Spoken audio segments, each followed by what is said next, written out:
Well, the true motivation for the idea was being in the business for about 7 years.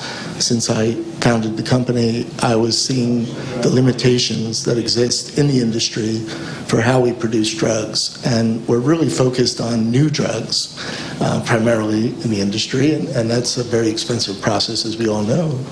And I kind of realized that there's a lot of value in the drugs that actually exist that may be off patent, but they're safe. We know a lot about them. And I really was on a mission to try to find a way to find purposes for those drugs that already exist. And I think all of that came to a head when the pandemic hit, and we were in desperate need for drugs. And we knew it would take 10 to 15 years to make anything new, truly.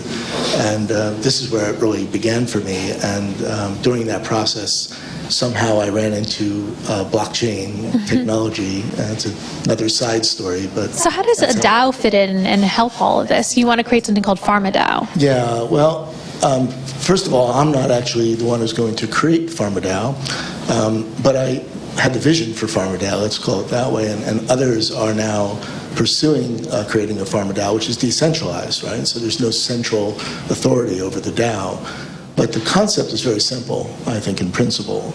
The concept is to create a treasury of some type that's governed by a decentralized community, and they can vote on that money and where it goes. But if they want to solve a big problem, like finding a drug during a pandemic, they could do that without the necessary help of the big pharma industry.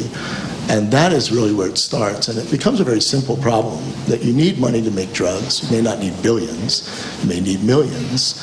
But a DAO could actually get that money quite easily through a decentralization process.